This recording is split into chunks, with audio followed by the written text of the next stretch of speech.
যেতে চলেছি। এখন যাচ্ছি বিশেষ এক দাদাভাই দিদিভাই দুজনেরই বাড়ি, আর আমার সাথে যাচ্ছে আমার পাশের বাড়ির বৌদি সাথী। তো ওকেও তোমাদেরকে অবশ্যই দেখাবো। তো চলো, ট্রেনের টাইম হয়ে যাচ্ছে, তাড়াতাড়ি যাই। আমরা এই যে বাস আর হচ্ছে নালে অটো নালে টোটো যেটা পাবো সেটাতেই চলে যাবো। এই যে খাড়া রোদের মধ্যে দাঁড়িয়ে আছে এই যে সাথী, হাই বলে। তো বাসে উঠে পড়েছি, এখন যাব গোপালনগর স্টেশনে। ওখান থেকে ট্রেন ধরবো, তারপরে যাব সেই দাদাভাই দিদিভাইয়ের বাড়িতে। গেস করো। আর এই দেখো স্টেশনে চলে এসেছি। এখন টিকিট কেটে নেবো, একবারে রিটার্ন টিকিট কাটবো চাঁদপাড়া পর্যন্ত, বুঝেছো? তো দেখো স্টেশনটা তোমাদেরকে একটু দেখাই। তো বলো তো কোথায় যাচ্ছি? চাঁদপাড়া স্টেশনে নেমে তারপরে সাহেব বাগান এগিয়ে চলো সঙ্গের ওখানে। কোথায় বলো বলো। তাই দেখো, ভাড়া কিন্তু বেশি না, মাত্র 5 টাকা করে। তো দুজনারই কেটে নিলাম, মাত্র 20 টাকা নিল। আর সঙ্গে আছে আর সাথী, তোমাদের তো বলেই দিলাম, পাশের বাড়ি বৌদির মেয়ে। টিকিট কাটা হয়ে গেছে, এবার যাচ্ছি, অনেক আগেই পৌঁছে গেছি, এখনও ট্রেন 15 মিনিট দেরি।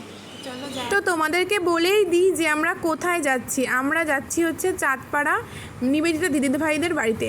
তো কম বেশি তোমরা অনেকেই চেনো, কারণ উনি যখন ব্লগ করতো দিদিভাই, তখন কিন্তু ওনাকে খুব বেশি লোক চিনতো না। তারপরে উনি যখন আর কি রোগে আক্রান্ত হলো বা মারা যাওয়ার পরে উনি একদম ভাইরাল হয়ে গেল। তো মারা যাওয়ার পরে ভাইরাল হয়ে আর কী হবে বলো।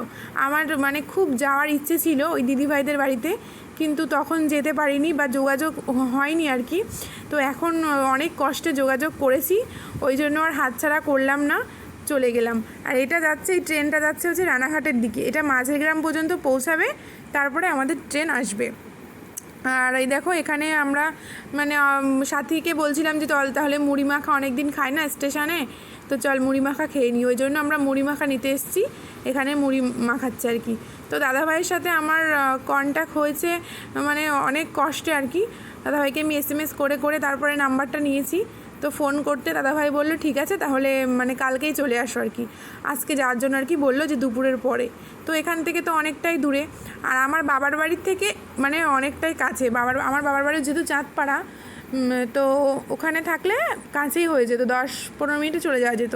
কিন্তু এখান থেকে তো অনেক দূরে, ওই জন্য একটু আগে বেরোলাম, যাতে দাদার যেই টাইমটা দিয়েছে সেই টাইমটাই পৌঁছাতে পারি, কারণ আমাদের আবার ফেরত আসতে হবে। আর আয়ানকে জানো তো নিয়ে যায়নি। আয়ানকে তোমাদের আগের ব্লগে দেখিয়েছিলাম, সোনাকে হচ্ছে ওর ঠাম্মির কাছে ওই বাড়িতে শাশুড়ি মায়ের কাছে পাঠিয়ে দিয়েছি। তো সোনা ওই বাড়িতেই আছে, ওকে নিয়ে গেলে এই রোদ গরমে আর হচ্ছে এই প্রথম যাচ্ছি, হয়তো চিনবো কি না বা আদৌ দেখা হবে কি না দাদার সাথে, ওই জন্য আর কি আয়নকে নিয়ে আসিনি। এবার প্রচণ্ড রোদ তাপ গরম, ওই জন্য ছোটো বাচ্চা নিয়ে আসলে হয়তো গরম লেগে যাবে, ওই জন্য ওকে আর নিয়ে আসিনি, ওকে ওই বাড়িতে রেখে দিয়েছিল। হয়তো আমাকে একটু খুঁজবে, কিন্তু ওর কষ্টটা হবে না আর কি। তো আমারও স্বপ্ন আমি একদিন বড় ইউটিউবার হব। তো তোমাদের ভালোবাসা ও আশীর্বাদ থাকলে অবশ্যই একদিন বড় ইউটিউবার আমিও হতে পারবো। তো দাদার সাথে আমার আর কি দেখা করার খুবই ইচ্ছে। দিদিভাই তো নেই, থাকলে দিদিভাইয়ের সাথে দেখা হয়ে যেত। তো দেখো বাড়িতে কিন্তু মুড়ি মাখালে অত বেশি টেস্ট হয় না, কিন্তু কেন জানি না স্টেশনে মাখালে অনেক বেশি টেস্ট হয়। আর বাড়িতে দেখো শসা ছাড়িয়ে লবণ দিয়ে তারপরে লেবু দিয়ে মাখাবে, দেখবে টেস্ট হবে না, কিন্তু স্টেশনে দেখবে ছাল ছাড়িয়ে নুন মাখিয়ে দেবে, তোমার খুব সুস্বাদু লাগবে আর কি। এটাই হয়, ভগবানের একটা আশীর্বাদ থাকে না, ওই জন্য। তো এখন এই যে ট্রেন চলে এসছে, আর হচ্ছে ট্রেনে উঠে পড়বো এখন। এখান থেকে যাব হচ্ছে বনগাঁ, তারপরে বনগাঁ থেকে শিয়ালদার ট্রেন ধরে যাব হচ্ছে চাঁদপাড়া, বিভূতিভূষণ হলটে আমাদের বাড়ি, আর তারপরের স্টেশন হচ্ছে চাঁদপাড়া। তো ওখানেই নামবো, ওখান থেকে তারপরে টোটো ধরে যাব, তারপরে গিয়ে দাদাভাইকে ফোন করব। ট্রেনে এই যে উঠে পড়েছি, আর চলো তোমাদেরকেও সঙ্গে নিয়ে যাই। অবশ্যই তোমাদেরকে সব কিছুই শেয়ার করব তোমাদের সাথে শেয়ার করার জন্যই তো যাওয়া আর কি। আর আমি অনেক কিছুই জানি না, বুঝি না আর কি, সেগুলোও জানতে যাবো আর কি দাদাভাইয়ের কাছে। তো দেখো চারিদিকে সবুজ আর সবুজ, পুরো গ্রাম পরিবেশ, তো ওই জন্য দেখতে কি ভালো লাগে না বলো, জানলা দিয়ে ট্রেনের জানলা দিয়ে দেখতে।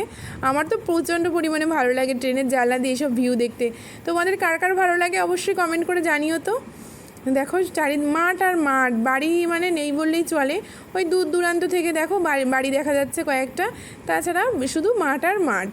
আর দেখো কত সবুজ আর সবুজ, তোমার চোখটা পুরো ভরে যাবে। আর জানো তো ভীষণ পরিমাণে গরম ছিল, ভীষণ পরিমাণে। একদম দুপুরবেলা না, ওই জন্য আরও বেশি মানে গরম পড়েছে। মানে বিকালে গেলে ভালো হতো, কিন্তু বিকালে আমরা আবার ফেরত আসবো, ওই জন্য আর কি বিকালে গেলাম না। আর বাইকে গেলে ভিতর দিয়ে গেলে জানো তো আধা ঘন্টায় চলে যাওয়া যেত, কিন্তু বাইক তো আর আমি চালাতেও পারবো না, ওই জন্য যেতেও পারবো না। ট্রেনেই যাওয়া যাক। বনগাঁ স্টেশনে যে গাড়ি ঢুকছে, তো এখন আমরা নেমে পড়বো। আর লোকজন দেখেছে ওঠার জন্য ভিড় করে আছে। আর ওই শিয়ালদার ট্রেন ধরবো যেহেতু, তো ওই ওভারব্রিজ পার হয়ে নিলাম। আর এখানে যে বসে আছি, ট্রেন ছাড়তে এখনও 10 মিনিট বাকি আছে। তো আমি আর সাথে একটু গল্প করে নিচ্ছি সেই ফাঁকে। তো চলো সাথে থাকো, দেখতে থাকো। আর বুকের মধ্যে তো অবশ্যই ধরপাকড় করছে, একটু একটু ভয় ভয় লাগছে, টেনশনও হচ্ছে। মানে মানে অনেক দিনের ইচ্ছে ছিল আর কি যে দাদাভাইয়ের বাড়িতে যাব। তো এই যে চাঁদপাড়া চলে এসেছি, আর এই চাঁদপাড়া নেমেও পড়লাম। দেখতেই পেলে চাঁদপাড়া লেখা আছে ওখানে। তো আমরা চলে যাব ওই পাশে টোটো ধরার জন্য। তো চলো। তো ভীষণ গরম লেগে গেছে, আর এই যে টোটো স্ট্যান্ডে এসে ভাবছি একটা 7 আপ খেয়ে নিই। তো সাথী 7 আপ খায় না, ওই জন্য ওকে ফ্রুটি দিয়ে দিলাম, আর আমি এই যে 7 আপ খেয়ে নিচ্ছি। তো চলো 7 আপটা খেয়ে নিই, তারপরে টোটো ধরবো। চলে এসেছি এই যে দাদা ভাইয়ের বাড়ি। তোমরা তো চিনতেই পেরে গেছো দাদার চেয়ার আর কম্পিউটার দেখে, কারণ দাদা ভাই এখানে বসেই লাইভ করে। তো এই যে বসে আছি, আর এই যে বাদল আমাদেরকে কোল্ড ড্রিঙ্কস দিয়ে দিল। তো আমরা তো খেয়ে এসেছি কোল্ড ড্রিঙ্কস, ওই জন্য বললাম নিয়ে যেতে, কিন্তু বললো না না খাও। তো এই দেখো সাথী এখানে ব্যাগ ট্যাগ রেখে দিচ্ছে, আর দাদা গেছে স্নান করতে। তো দাদার সাথে এই যে সেলফি তুলে নিয়েছি কয়েকটা, তো তোমাদের সাথেও শেয়ার করে দিলাম সেলফিগুলো। ভাই আমাদেরকে নিয়ে লাইভ করেছিল, চাইলে তোমরা অবশ্যই দেখে নিতে পারো। আর এই দেখো বাদলের সাথেও তুলে নিলাম সেলফি। যে দাদা ভাইয়ের বাড়ির থেকে আমরা এখন এই যে চলে যাচ্ছি, বাদল আমাদেরকে দিয়ে আসছে, কারণ আমরা আসার সময় টোটোতে এসেছিলাম। বললাম না আমরা প্রথমবার আসলাম, তো যাওয়ার সময় দাদাভাই বললো টোটোতে যেতে হবে না, হেঁটে মাত্র 5 মিনিট লাগবে, বাদল তোমাদেরকে দিয়ে আসবে, তো তোমরা চলে যাও। তো এই যে সাথী যাচ্ছে আর সামনে বাদল যাচ্ছে। তো দাদাভাই জানো তো খুব ফ্রেন্ডলি, মানে তুমি একবারে আর কি দাদাভাইয়ের সাথে মিশে যেতে পারবে। তো ক্যামেরাতে যেরকম তোমরা দেখো একদম রিয়েল সেরকমই, মানে কোনো আর কি দাদাভাইয়ের মনে কোনো আর কি পাপ নেই। তো ওই দেখো কালিদির হোটেল, মানে চাঁদপাড়া স্টেশনের মানে ঢুকতেই আর কি ওই দেখো কালীর হোটেল। এখন আর কি ফাঁকা, কিন্তু মোবাইলে দেখি আর কি অনেক লোকজন, সবসময় তো থাকে না। তো এই যে ভাবছিলাম একবার যাবো, কিন্তু আমাদের ট্রেনের সময় হয়ে যাচ্ছে, ওই জন্য আর কি গেলাম না। তো এখান থেকেই তোমরা দেখে নাও, এই যে কালীর হোটেল, একদম স্টেশনের গায়েই কিন্তু কালিদির হোটেল। তো স্টেশনে এসে দেখলাম, মানে জিজ্ঞেস করলাম আর কি যে ট্রেনটা মানে বেরিয়ে গেছে একটু আগে, তো ওই জন্য আর কি ট্রেনের জন্য একটু কিছুক্ষণ বসতে হবে। তো বনগাঁ থেকেও আর কি সঙ্গে সঙ্গে ট্রেন নেই। তো আমার দাদাকে ফোন করেছিলাম, দাদা বললো যে বাসে চলে যাস বনগাঁ থেকে। তো এই দেখো চাঁদপাড়া লেখা আছে, দেখেছো? তো দাদার বাড়ির থেকে আমরা এই যে স্টেশনে চলে এসেছি, এখন আমরা বনগাঁ লোকালের জন্য ওয়েট করছি, বনগাঁ লোকাল ধরে বাড়ি যাব। আমার খুব ভালো লেগেছে কাকির সাথে এসে ওই বাড়িটাতে। দাদা কেমন? গরম লাগছে। দাদাটাও খুব ভালো ছিল, আর যে ছিল দাদার সাথে বাদল, সে আমাদেরকে স্টেশনে পৌঁছে দিয়ে গেছে। এই দোকানটা আমার খুব চেনা, কেননা এই বিয়ের আগে এই দোকানটা থেকে আমি আর তোমার দাদাভাই এখান থেকে এই যে চিকেন পকোড়াগুলো দেখছো, এগুলো 5 টাকা পিস। তো এগুলো খেতাম বেশি, আর এগ রোল খেতাম। তো ওই জন্যে আর কি এই দোকান থেকেই ভাবছি এগ রোল খেয়ে নিই এখন। তো সাথী আর আমি দুজনেই আর কি এগ রোল খাবো এখন এই দোকান থেকে। তো এখনও কাকুকে সেই কথাই বলছিলাম যে 5 টাকা করেই আছে আগে তোমার দোকানে কত আসতাম, এখন বিয়ে হয়ে গেছে, তো তাই জন্য তোমার প্রথমেই জিজ্ঞেস করলাম কাকু ভালো আছো, যাওয়ার সময় জিজ্ঞেস করলাম না। এখন এই যে এগ রোল নিয়ে নিয়েছি, সাথী ওই যে এগ রোল খাচ্ছে, আমিও এগ রোল খাচ্ছি। ট্রেন আসতে অনেক দেরি, বহু দেরি। আমরা যদি আর একটু আগে আসতাম তাহলে ট্রেনটা পেয়ে যেতাম, আমরা একটু দেরি করে এসেছি, জন্য ট্রেন অনেক পরে। অবশেষে ট্রেন আসলো, কিন্তু অনেকটা পরে এসেছিলো বন্ধুরা, অনেকটা পরে, মাত্র প্রায় 40 মিনিট পরে। তো চলো ট্রেনে উঠে পড়ি, আর বেশি কথা বলছি না, তো খুব বেশি ভিড় নেই।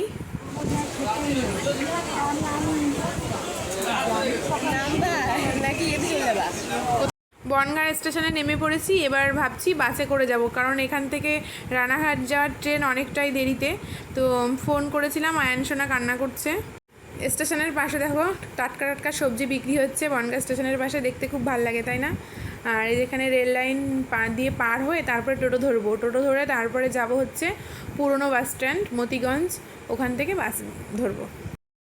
তো ঘেমে টেমে পুরো স্নান, আর এই যে টোটোতে করে যাচ্ছি এখন বাস স্ট্যান্ডে, টোটোতে উঠে পড়েছি। আর খুঁজছি হলো জুয়েলার্সের দোকান, কারণ বৌদি বলেছিল যে বৌদির জন্য একটা টার্সেল আনতে, বাড়ি গিয়ে আবার একটা বিয়ে বাড়িও অ্যাটেন্ড করতে হবে আমাদের, তো সেখানে বৌদিরও ইনভাইট আছে, তো খয়েরি কালারের একটা টার্সেল আনতে বলেছিল। তো এত বড় বড় জুয়েলার্সের দোকান গেলাম, সিংহ জুয়েলার্স, তনুশ্রী জুয়েলার্স, কিন্তু কোথাও টার্সেল পেলাম না। তারা বললো যে হচ্ছে সোনার সাথে টার্সেল বিক্রি করে, কিন্তু আমাদের ওখানটায় শুধু টার্সেলও 70 টাকা করে বিক্রি করে। তো যে বাস এসছে, বাসে উঠে পড়েছি, আর সামনে তো জায়গা পাইনি, তো পিছনের সিটে বসে পড়েছি এই যে। আর ভাবছো এই বাড়িতে গিয়ে আবার ফ্রেশ ট্রেশ হয়ে আবার শাড়ি ঠাড়ি পরে বিয়ে বাড়ির জন্য রেডি হওয়া কতটা চাপের। তো এই দেখো বাসের ভিউটা একবার তোমাদের সাথে শেয়ার করলাম। তো চলো, আমাদের কদমতলা বাজার থেকে এই যে এই দোকান থেকে টার্সেল নিয়ে নিয়েছি 70 টাকা দিয়ে। তো চলো ভিডিওটা আর বাড়াচ্ছি না, কারণ হচ্ছে বিয়েবাড়ির আবার ব্লগ দেবো, তোমাদের সাথে অবশ্যই শেয়ার করব। তো চলো, ভালো লাগলে প্লিজ লাইক, কমেন্ট আর সাবস্ক্রাইব টু মাই চ্যানেল, আর ফেসবুক থেকে দেখলে ফলো করে দিও। চলো টাটা, বাই বাই। হ্যাঁ, ভিডিওটা তোমাদের কেমন লেগেছে অবশ্যই কমেন্ট করতে কিন্তু ভুলো